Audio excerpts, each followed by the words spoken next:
Bingöl'de biz bir ilke adım attık. Sakarya valimizin ondan sonra uyguladığı bir program vardı.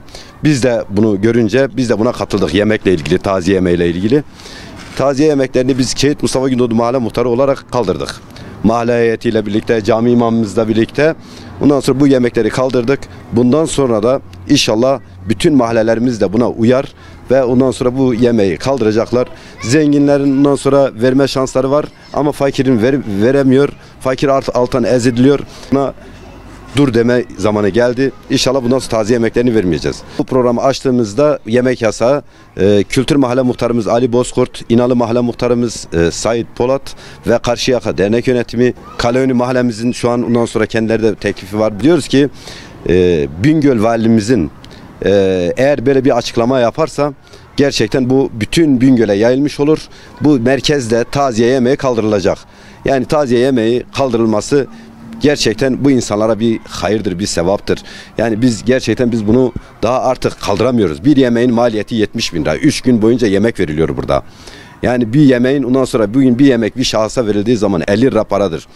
Burada ondan sonra öğle saati oluyor. Bir bakıyorsun taziye Fatiha okumayan adam var. Gelip burada yemeğini yiyip gidiyor. Örneğin ben kendim şahit oldum, kahvede oturuyorum. Adam yarın taziyesi var. Adam diyor ki ya muhtarım diyor. Yarın taziye var diyor. Kavurma mı var yoksa sebzeli yemek var. Yani ben bunları gördüğüm için ben bu tür şeylerden ondan sonra sıkıldım. Ondan sonra üzüldüm. O yüzden inşallah Allah'ın izniyle biz de bu kavurma ve yemeği kaldıracağız. Bu milletin daha rahat bir şekilde taziyesini kaldırıp acısını halkımız da gelip fatihalarını okuyup acısını paylaşıp gidecek. Ama bugün şartlarda adam yemeğini veriyor, cenazesini defin ediyor ve ondan sonra halk kalkıyor evine gidiyor. Tamam. Ondan sonra adam bir de arkasına bakıyor ki bir cenaze daha var esasında. Nedir? 70.000 lira bir para gelmiş. Yemek vermişiz. Hiç kimse demiyor ya bu yemek ne oldu, ne olmadı. Bakın ben bir şey daha söyleyeyim. Emin olun ki bu yemeği vermezseniz buraya ondan sonra bir amel defteri kapanmayacak bir şekilde bir yere hayır yapsalar bu 70.000 lira, 60.000 lira bir camiye, bir yola, bir çeşmeye buralara ondan sonra harcasalar bu gerçekten çok güzel bir şey olur. Öbür dünyada da bu dünyada da sevabı kapanmaz ta kıyamete kadar. Ben buradan teşekkür ediyorum herkese. Allah razı olsun. Yaklaşık 30 yıldır burada görev yapmaktayım. 20 yıldır resmi olarak görev yapmaktayım. Tabii bu taziye evlerini biz yıllardan beri kürsülerde söyledik, camide söyledik, vaazlarımızda söyledik. Fıkhi boyutu zaten normal aslında mekruhtur. Ama adamın eğer reşit çağına ulaşmamış çocuğu varsa o yemek haram olur.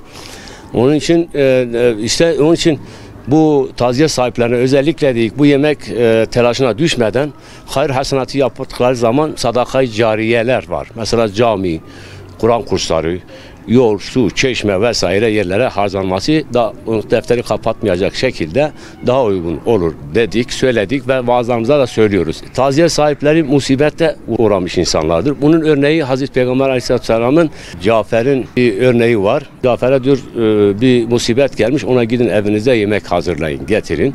Ama akrabaları o taziye sahiplerine yemek vermeleri lazımdır. Diyoruz ki muhakkak tabii bunun kaldırılması muhtarımızın desteğiyle, mahalle muhtarımızın genelde özellikle desteğiyle biz bu kendi mahallemizde ilk olarak uyguladık. Ve çok da halkımız da en azından bunu olumlu karşıladı ve memnun oldular.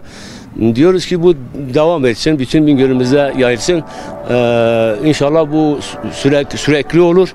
Cafer omen daon kont şker millet bellangon şin. Mesela miyerek es kuvveti çin yok.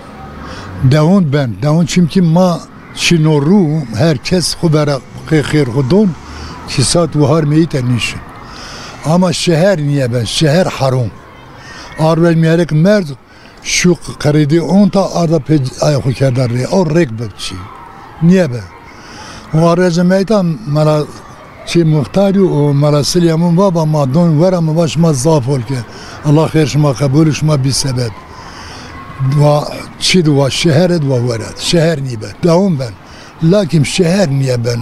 Komu tazayı ker fathavan ve şerh lekonte yesi ki merdimon yesi çarşı aytada miyerek bellangon sun miyerek sun yani miyerek edi meyit ksuhu birakem mahben aynı lekonte aynı lekonte benene normal Miyerek ez davana yeni ta noven hatta noniver nişur.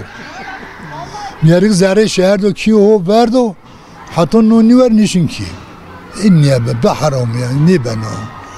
Allah yine razı Allah hayriniz kabul ki bir sebep en göre ve verad vertera. Bu taziye yerimiz, taziye günleri gerçekten bir lokantaya çevrilmiş gibi oluyor. Hele hele öğle vakitlerinde. Yani Fatiha okumadan ondan sonra yemeğini yiyip gidiyorlar. Burayı ondan sonra taziye lokantası değil. Biz burayı bu taziye sahibinin acısını paylaşmak için insanların buraya gelmesini istiyoruz.